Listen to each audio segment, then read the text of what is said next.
सुबह जैसे कि आप लोगों ने थंबनेल में देख ही लिया होगा, इस वीडियो में टोटल 3 कंपनीज के बारे में बात करेंगे। टाटा स्टील, जेएसडब्ल्यू स्टील और साथ में वेदांता लिमिटेड। क्या है इन तीनों कंपनीज की कहानी? मेटल सेक्टर और स्टील सेक्टर आपको यहां पर देखने को मिलता है इन कंपनीज के अंदर। और ये तीनों ही कंपनीज लगभग एक लंबे टाइम से फ्लैट देखने को मिल रही है, यानी कोई बड़ा इंक्रीज या राइज आता देखने को नहीं मिला, डिस्पाइट इसके कि मार्केट एक्सपर्ट्स पिछले 6-7 महीनों से बड़े बड़े टारगेट्स देते थके नहीं है अभी तक इन तीनों कंपनीज में। बट अभी तक कुछ भी होता देखने को नहीं मिला है। टाटा स्टील लिमिटेड आपको पता ही होगा, इस पर तो हम काफी सारे वीडियोस ले चुके हैं। अब टाटा स्टील लिमिटेड हाईलाइटेड मैंने सबसे ज्यादा क्यों किया इस चैनल पर? रीजन क्योंकि ये कंपनी एक नेक्स्ट लेवल पर जाने की कोशिश कर रही है, लेकिन रिसेंटली कंपनी के बोर्ड की तरफ से एक स्टेटमेंट भी आया था कि स्टील सेक्टर जो है इंडिया का ज्यादा प्रॉफिटेबल नहीं है और इस बिजनेस में ज्यादा लोग टिक भी नहीं पाते लंबे टाइम के लिए। यानी कहीं ना कहीं एक चिंता स्टील सेक्टर पर उन्होंने यहां पर दिखाई थी। और आपको याद होगा, अप्रैल के महीने में सरकार ने 12% और 25% जैसी सेफ गार्ड ड्यूटीज के बारे में भी डिसीजन लिए थे। अब उन्हीं डिसीजन पर रिसेंटली यानी कि पिछले हफ्ते आपके पास खबरें आती देखने को मिली कि जो टोटल 25% की सेफ गार्ड ड्यूटी है वो टोटल 3 सालों के अंदर डिवाइड हो करके आपको लगती देखने को मिलेगी। अगर पहली बार चैनल पर आए हो, कोई दिक्कत नहीं है, सब्सक्राइब करके जाना, क्योंकि चैनल सब्सक्राइब करने लायक भी जरूर है। अगर आप अच्छे से समझते हो चीजों को तो आपको पसंद भी जरूर आएगा। आपको यहां पर नजर आ रहा है कि पिछले 6 महीनों के अंदर 15% के रिटर्न बने हैं। अप्रैल का टाइम फ्रेम अगर आप यहां पर देखोगे, यहां पर आपके पास 12% की सेफ गार्ड ड्यूटी लगती देखने को मिल गई। उसके बाद में रिटर्न ये बने हैं, लेकिन उसके बाद से अगर आप देखोगे तो 159 से 166 एक रेंज कंसोलिडेशन में देखने को मिली है टाटा स्टील लिमिटेड। अब ये कहानी टाटा स्टील की नहीं है, सिर्फ और सिर्फ फ्लैट देखने को मिला अप्रैल के बाद में। सिर्फ यही नहीं है, बल्कि जेएसडब्ल्यू स्टील भी अगर आप देखोगे तो जेएसडब्ल्यू स्टील भी पिछले लगभग अप्रैल के बाद से ही आपको कहीं ना कहीं यहां से जो तेजी बनाई थी उसके बाद से फ्लैट देखने को लगभग मिला है। मतलब कि जो तेजी है वो कंटिन्यूसली फर्दर यहां पर नहीं बनी, बट फ्लैट देखने को यहां पे मिला है जेएसडब्ल्यू स्टील भी। वेदांता लिमिटेड की कहानी थोड़ी सी अलग है, क्योंकि ये कंपनी डीमर्जर जैसी चीजों पर भी अभी जाने वाली है। बहुत जल्द आ जाएंगी उनकी खबरें भी। हमने इस पर बहुत इंपॉर्टेंट वीडियोस भी ले रखे हैं वेदांता लिमिटेड पर सेपरेट, अगर आप चाहो तो उसे भी देख सकते हो। तो ये स्टॉक भी आपको अप्रैल से ही रन पर देखने को मिला, लेकिन बिल्कुल टाटा स्टील की ही तरह ये भी आपको फ्लैट ही रहता देखने को मिला है। अब वेदांता लिमिटेड में कहानी देखो ये है, जितना मैंने आपके साथ डिस्कस किया है अपना रिसर्च करके और आप लोगों ने जितना रिसर्च किया, आपने एक चीज जरूर देखी होगी कि वेदांता लिमिटेड कहीं ना कहीं रेंज बाउंड है। रेंज बाउंड वो कैसे? आपको इसके चार्ट्स पर देखना होगा, कंपनी के बिजनेस को देखना होगा। जब आप इन दोनों चीजों को इवैल्यूएट करोगे तब आपको नजर आएगा कि ये स्टॉक एक लंबे समय से रेंज बाउंड है। क्या आपको मालूम है? नहीं मालूम, कोई दिक्कत नहीं है, जाकर के पिछला वीडियो देख सकते हो वेदांता लिमिटेड का चैनल पर सर्च करके। अब वेदांता लिमिटेड यहां पर मार्केट एक्सपर्ट्स का भी यही मानना है कि सिटी के according Vedanta limited demerger concerns तो यहां पर है ही, उसके बाद भी ये स्टॉक आपको शायद रेंज बाउंड ही होता देखने को मिले। रेंज बाउंड मतलब कि एक ही रेंज के बीच में सपोर्ट और रेजिस्टेंस के बीच में कंसोलिडेट करता देखने को मिले। तो सिटी के अकॉर्डिंग यही चीज यहां पर है कि वेदांता लिमिटेड आने वाले टाइम में भी आपको रेंज बाउंड ही देखने को मिले। डीमर्जर की कहानी लंबे टाइम से यहां पर चल रही है वेदांता लिमिटेड में। तो अगर मैं आपको फिर से चीजें बताना बैठूं तो भैया वीडियो काफी लंबा हो जाएगा, उसको कोई मतलब नहीं है एक ही पॉइंट चैनल पर हर वीडियो में डिस्कस करने का वेदांता लिमिटेड के।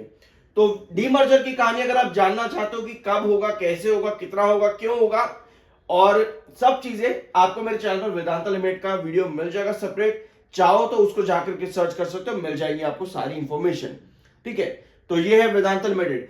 अब स्टील सेक्टर आपका इन्वेस्टमेंट एंड एक्सपेंशन कितना जरूरी है और क्यों जरूरी है वो आपको पता चलता है। जेएसडब्ल्यू स्टील इन्वेस्ट कर रहा है जॉइंट वेंचर में विद जापान की जेएफई स्टील।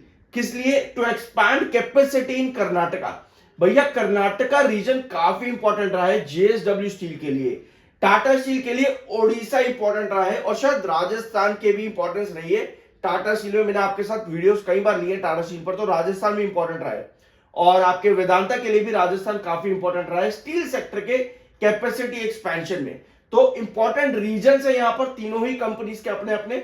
इसके अलावा आपको डीकार्बनाइजेशन की पॉलिसी देखने को मिल जाएगी, जिसमें टाटा स्टील, यूके स्टील जो टाटा का है, टाटा स्टील का जो यूके स्टील है, उसके साथ में वेल्स में जो टाटा स्टील यूके अपना एक्सपेंशन कर रहा है और डीकार्बनाइजेशन की पॉलिसी चला रहा है अकॉर्डिंग टू देयर गवर्नमेंट, वही सेम एक्सपेंशन और investment Tata steel UK, Tata steel India में भी लेकर के आया, क्योंकि गवर्नमेंट की सपोर्ट भी अब आपको डीकार्बनाइजेशन पर देखने को मिल रहे हैं। फिर चाहे वो ग्रीन हाइड्रोजन पायलट प्रोजेक्ट्स हो, या फिर क्वालिटी को कंट्रोल करना हो, और या फिर आपका सेल्फ रिलायंस हो, मार्केट का प्रेशर क्या है वो भी आपको पता होना चाहिए, फॉरेन कंपटीशन और डंपिंग। इसी डंपिंग और फॉरेन कंपटीशन को रोकने के लिए टोटल सेफ गार्ड ड्यूटीज का इंप्लीमेंटेशन देखने को मिला था। अब आपको शायद चीजें यहां पर थोड़ी क्लियर नहीं हो रही होंगी, तो मैं आपके पास एक और रिपोर्ट्स लेकर के आता हूं।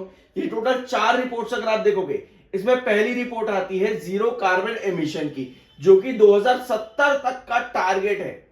2070 तक का टारगेट। अब जब भी आपको इस तरह की चीजें दिखती है, थोड़ा जूम इन करते हैं इस वाले आर्टिकल को, जब भी मेरी बहुत ध्यान से बात सुनना, जब भी आपको इस तरह की चीजें नजर आती है कि भैया 2070 तक का सरकार के एक पर्टिकुलर टारगेट है zero carbon emission in steel expansion and it's sector, तब आपको लगता है कि यार 2070 तक अगर इतना टारगेट अचीव करना है जीरो कार्बन एमिशन का, तो क्या अगर हम स्टील सेक्टर में इन्वेस्ट करेंगे तब तक भागते देखने को मिलेंगे।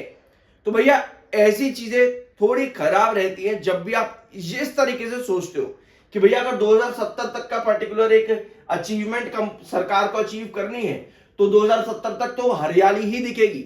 ऐसा नहीं होता। 2070 में कितने साल हैं आप वो देखो पहले तो, उसके बाद में देखो हर 5वें, चौथे या तीसरे साल में आपको मार्केट में बड़े बड़े क्रैशेस देखने को मिलते हैं। उन बड़े क्रैशेस में आपका स्टॉक वापस से उन्हीं लेवल्स पर आ जाता है।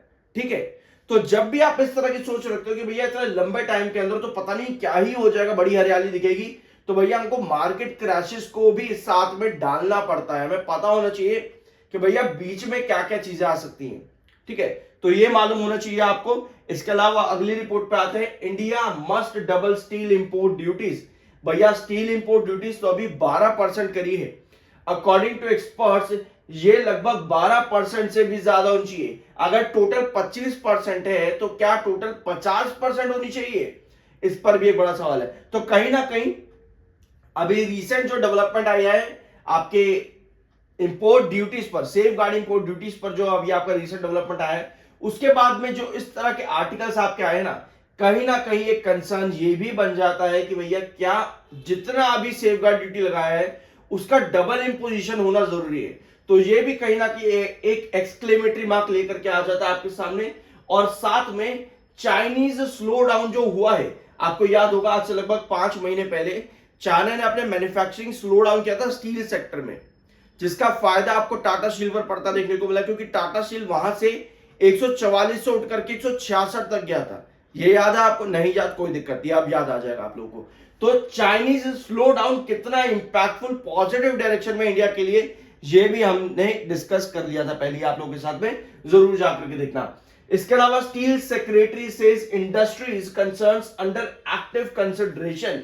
62% ऑफ इंडिया का स्टील इंपोर्ट जो है वो फ्री ट्रेड एग्रीमेंट से आता है, जो कंट्रीज को आप नजरअंदाज नहीं कर सकते।